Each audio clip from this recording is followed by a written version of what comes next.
Hi viewers, in today's discussion I will be uncovering the secrets and stories of India's medieval past. So let's get started. আজকে আমি ভারতবর্ষে কবে থেকে মুসলিমরা rule করছে, কবে ভারতবর্ষে বাইরে থেকে মুসলিমরা এসেছিল তার একটা ছোট্ট টপিক আপনাদের সঙ্গে আলোচনা করব। তো শুরু করছি আজকের এই class. Medieval past, MEDIEVAL, medieval India, মধ্যকালীন ভারত। ভারতবর্ষে কোন সময়টাকে মধ্যকালীন ভারতবর্ষ বলে ধরা হয়? না তো 712 এডিতে শুরু হচ্ছে, 712 এডি টু 1707, এই সময়টা, এই পিরিয়ডটা লাগভগ প্রায় 1000 বছর, প্রায় 1000 বছর কিন্তু মুসলিমরা ভারতবর্ষে রুল করেছিল।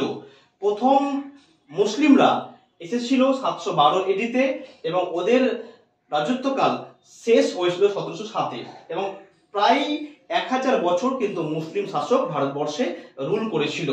তো প্রথমে দেখে নেব যে কোন মুসলিম রুলার ভারতবর্ষে প্রথম ভারতবর্ষকে অ্যাটাক করেছিল, তার কি নাম ছিল। আমরা সকলেই জানি যে 7th সেঞ্চুরিতে হযরত মুহাম্মদ ইসলাম ধর্মের প্রবর্তন করেছিলেন। আমরা সকলেই জানি যে 7th সেঞ্চুরিতে হযরত মুহাম্মদ প্রথম ইসলাম ধর্মের প্রবর্তন করেছিলেন। তো সেই আরব দেশের একজন লোক যার নাম হচ্ছে মোহাম্মদ বিন কাসেম। কি নাম? মোহাম্মদ MD বিন কাসেম, বিন কাসিম। কি নাম? মোহাম্মদ বিন কাসিম বলে একজন লোক ছিলেন। সে কে?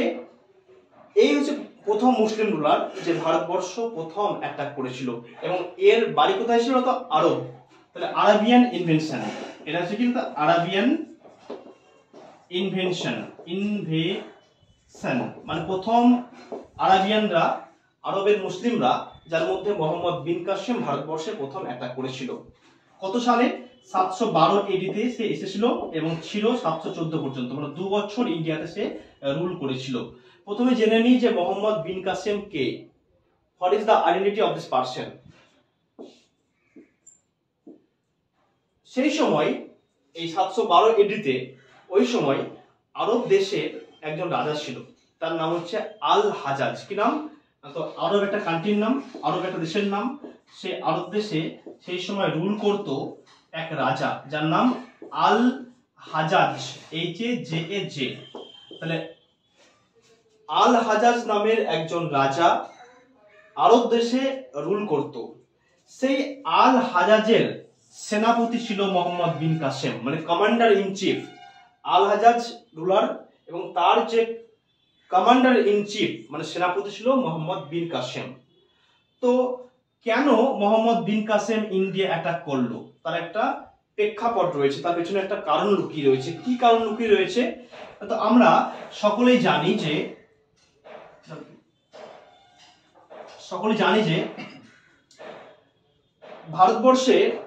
ভারতবর্ষকে সেই সময় জলপথে আসতে গেলে বা সেই সময় প্রথম যখন মোহাম্মদ বিন কাসেম ভারতবর্ষে অ্যাটাক করে তখন ভারতবর্ষের সিন্ধ, SINDH, সিন্ধ নামে একটা প্রদেশ ছিল যেটা বর্তমানে পাকিস্তানে রয়েছে এবং পাকিস্তানের পাঞ্জাব প্রদেশটা বর্তমানে কি সিন্ধ প্রদেশ, মানে আগে ছিল সিন্ধ নাম, কিন্তু বর্তমানে এটা পাকিস্তানের পাঞ্জাব প্রদেশ রয়েছে।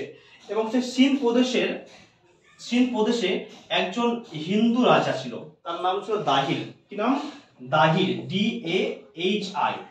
দাহির নামের এক রাজা সেই সময় সিন্ধ প্রদেশটাকে রুল করত এবং এই সিন্ধ প্রদেশের ক্যাপিটাল ছিল দেওয়াল। কি নাম? দেওয়াল, DEVAL, দেওয়াল। ওকে, দেওয়াল is considered as the capital of Sindh. সেই সময় এই সিন্ধ প্রদেশের ক্যাপিটাল ছিল, রাজধানী ছিল দেওয়াল। এবং এই দেওয়ালের এইখানে একটা পোর্ট ছিল, বন্দর ছিল, সেটা পোর্ট। কি নাম?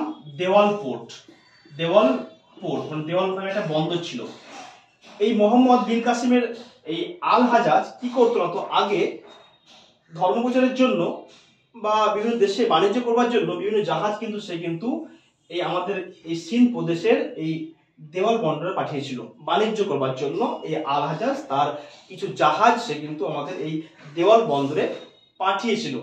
কিন্তু সেই সময় এই দাহির রাজা সে কি করলো না তো সে এই এই যে জাহাজগুলো ছিল সবগুলোকে ক্যাপচার করে নিল, সেগুলোকে সমস্তগুলো হচ্ছে ওদেরকে আটকিয়ে ওদের সমস্ত জাহাজ বাজেয়াপ্ত করে দিল, সমস্ত জাহাজ কেড়ে নিল এবং ওদেরকে মেরে তাড়িয়ে দিল। যখন সে বাজেয়াপ্ত করলো জাহাজগুলোকে, তখন এই আল হাজাজ তার এই সেনাপতি মোহাম্মদ বিন কাসেমকে বলল যে তুমি ভারতবর্ষের যে সিন্ধ প্রদেশ রয়েছে ওখানে যাও, ওখানে গিয়ে অ্যাটাক করো, কারণ তারা আমাদের জাহাজটাকে বাজেয়াপ্ত করেছে, আমরা সেই জাহাজ ফিরে পেতে চাই। এর জন্য মোহাম্মদ বিন কাসেম কিন্তু 712 এডিতে ইন্ডিয়া প্রথম অ্যাটাক করলো। প্রথমেই তিনি এসে 712 এডিতে প্রথমে এলো, আসার পরে ইন্ডিয়া অ্যাটাক করলো, ইন্ডিয়ার এই সিন্ধ প্রদেশ অ্যাটাক করলো। যেহেতু সেই সময় সিন্ধ প্রদেশের রাজা ছিল দাহির, তো দাহিরকে সে এলো এবং এসে তাকে মেরে হত্যা করে দিল। যখনই দাহিরকে হত্যা করে দিল, তখন কিন্তু তারপরে কিন্তু এই মোহাম্মদ বিন কাসেম এই সিন্ধ প্রদেশের কিন্তু রাজা হয়ে গেল। এবং যখনই সে সিন্ধ প্রদেশের রাজা হয়ে গেল, তখন যেহেতু দাহিরের কোনো ছেলে ছিল না, দাহিরের 2 মেয়ে ছিল, একটার নাম সূর্যা দেবী আর একটার নাম নির্মলা দেবী। নাম সূর্যা দেবী আর নাম্বার 2 হচ্ছে নির্মলা দেবী। তো যেহেতু তারা মেয়ে ছিল, তাদেরকে সে ক্যাপচার করলো এবং তাদেরকে সে আরবে এই আল হাজাজের কাছে পাঠিয়ে দিল। এরপরে যখন তিনি এই সিংহাসনে বসে গেল, তখন তিনি কি করলেন না, তো তিনি সকল এই সিন্ধ প্রদেশে যারা মানুষ ওদেরকে বললেন, দেখো তোমরা আগে একজন হিন্দু রাজার আন্ডারে ছিলে, তাই তোমরা হিন্দু ধর্ম পালন করতে, কিন্তু যেহেতু এখন আমি মুসলিম, তাই তোমাদেরকে হয় মুসলিম হতে হবে, নয়তো তোমাদেরকে কিন্তু জাজিয়া নামে একটা ট্যাক্স প্রদান করতে হবে। কি করতে হবে? তোমাদেরকে হয় মুসলিম হতে হবে, নয়তো জাজিয়া নামে একটা ট্যাক্স প্রদান করতে হবে। হয় মুসলিম হও, নয়তো জাজিয়া ট্যাক্স মানে পেড করো। তো এই মোহাম্মদ বিন কাসিম হচ্ছে প্রথম মুসলিম যে ইন্ডিয়া অ্যাটাক করেছিল এবং সফল হয়েছিল। তা লিখবো ফার্স্ট মুসলিম রুলার হু ইনভেডেড ইন্ডিয়া সাকসেসফুলি। ওকে, তাহলে ফার্স্ট এই মোহাম্মদ বিন কাসিম হচ্ছে ফার্স্ট মুসলিম রুলার যে ইন্ডিয়া কিন্তু প্রথম অ্যাটাক করেছিল। আর কি করেছিল? এই মোহাম্মদ বিন কাসিম ভারতবর্ষে প্রথম Jajia tax JAZIA Jajia tax কিন্তু প্রবর্তন করেছিল। কেন? সে যারা সিন্ধ প্রদেশের হিন্দু মানুষ ওদেরকে এসে বললো যে হয় তোমরা মুসলিম হও, নয়তো তোমাদেরকে জাজিয়া ট্যাক্স পেড করতে হবে। জাজিয়া ট্যাক্স মানে কি? এটা কেমন ছিল? তো 1/3 or 2/3, হয় মানে তাকে 3 ভাগে 1 ভাগ দিতে হবে বা 3 ভাগে 2 ভাগ তাকে কিন্তু প্রদান করতে হবে। এই ট্যাক্স কাদের জন্য? This tax was paid by non Muslim, যারা নন মুসলিম তারাই শুধুমাত্র এই ট্যাক্স পেড করতো। কিন্তু এই মোহাম্মদ বিন কাসিম খুবই চালাক লোক ছিল, সে আমাদের হিন্দু সমাজের যারা ব্রাহ্মণ তাদের কাছ থেকে কিন্তু এই ট্যাক্স নিত না, কারণ সে জানতো যে ব্রাহ্মণরাই হিন্দু সমাজের মূল কাণ্ডারি, তাই ওদের কাছ থেকে ট্যাক্স নিলে তারা আন্দোলন শুরু করবে এবং আমার সমস্যায় পড়ে যেতে হবে। তাই তিনি যারা হ্যান্ডিক্যাপ পার্সন, যারা প্রতিবন্ধী হ্যান্ডিক্যাপ পার্সন এবং যারা বিধবা মহিলা, 3 জন ব্রাহ্মণদের কাছ থেকে এবং যারা প্রতিবন্ধী এবং যারা বিধবা মহিলা ওদের কাছ থেকে কিন্তু এই জাজিয়া ট্যাক্স তারা কিন্তু গ্রহণ করতো না, জাজিয়া ট্যাক্স তারা কিন্তু নিত না। আর কি জানবো না, তো এই মোহাম্মদ বিন কাসিম এমন একজন রুলার ছিলেন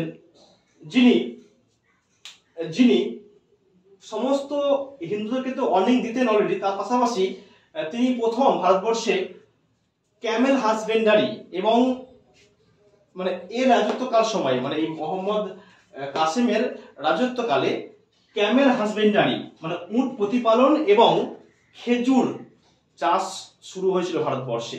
তাহলে কি লিখবো? যে ক্যামেল হাজবেন্ডারি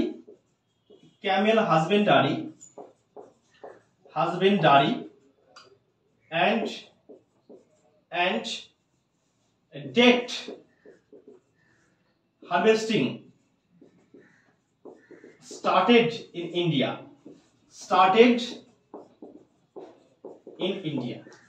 এই মোহাম্মদ বিন কাসিমের সময় কিন্তু প্রথম ভারতবর্ষে উট প্রতিপালন এবং খেজুর, আমরা সকলেই জানি যে খেজুরের জন্য আরব বিখ্যাত, তো সেই সময় তারা কিন্তু খেজুর হাতে নিয়ে এসেছিল এবং ভারতবর্ষে প্রথম কিন্তু চাষ শুরু করেছিল। তাহলে আমরা জানতে পারলাম যে মোহাম্মদ বিন কাসিম 712 এডিতে ইন্ডিয়া অ্যাটাক করেছিল এবং ভারতবর্ষে সে 2 বছর ছিল। আর কি তার সময় কি হয়েছিল? তার সময়ে তিনি একটা কয়েন গোল্ডেন কয়েন ভারতবর্ষে প্রথম চালু করেছিল কে না তো এই মোহাম্মদ বিন কাসেম, তার নাম ছিল। তাহলে he started first time, he started golden coin, সোনার coin, golden coins in India. ইন্ডিয়াতে প্রথম সোনার কয়েন চালু করেছিল এবং তার নাম দিয়েছিল কিনা তো, তার নাম ছিল দিরহাম কয়েন্স, দিরহাম, DIR, দিরহাম কয়েন্স, দিরহাম কয়েন্স, তার নাম দিয়েছিল দিরহাম কয়েন্স। তাহলে এর সময়ে এগুলো হয়েছিল। আর কি হয়েছিল তো, তার সময়ে যখন তিনি এই সময়ে আসেন, তার সময়ে ভারতবর্ষের দুটি বিখ্যাত বুক, ফেমাস বুক, যেগুলি কিন্তু আরবিয়ানরা তাদের ল্যাঙ্গুয়েজে, আরবি ল্যাঙ্গুয়েজে কিন্তু ট্রান্সলেট করেছিল। কোন দুটি বই? একটার নাম হচ্ছে চরক সংহিতা। কি নাম? চরক সংহিতা, CHARAKSAMHITA, ওকে, চরক সংহিতা। কার লেখা বইটা? চরক সংহিতা হচ্ছে সেই সময় শশাঙ্কের রাজা কনিষ্কের সময়ে, মানে কনিষ্ক ছিল, কনিষ্কের সময়ে একজন চিকিৎসক ছিল যার নাম ছিল কিনা তো চরক। কি নাম? চরক। সেই চরক এই চরক সংহিতা বইটি লিখেছিল এবং এই বইটি কিন্তু আরবিয়ানরা তারা কিন্তু আরবিতে ট্রান্সলেট করে নিয়েছিল। তারা দেখেছিল যে এই বইটা যেহেতু চিকিৎসা শাস্ত্রে এক নাম্বার 1-এ আছে, তো তাই তারা দেখলো যে এটাকে তাদের ল্যাঙ্গুয়েজ তারা কিন্তু কনভার্ট করে নিয়েছিল। এই একটা বই। আরো একটা বই হচ্ছে পঞ্চতন্ত্র, পঞ্চতন্ত্র, PANCHAN তন্ত্র, ওকে। এই পঞ্চতন্ত্র আমরা সকলেই জানি যে ভারত গোটা পৃথিবীতে পপুলার বইয়ের মধ্যে রয়েছে বাইবেল, তারপরে রয়েছে এই পঞ্চতন্ত্র।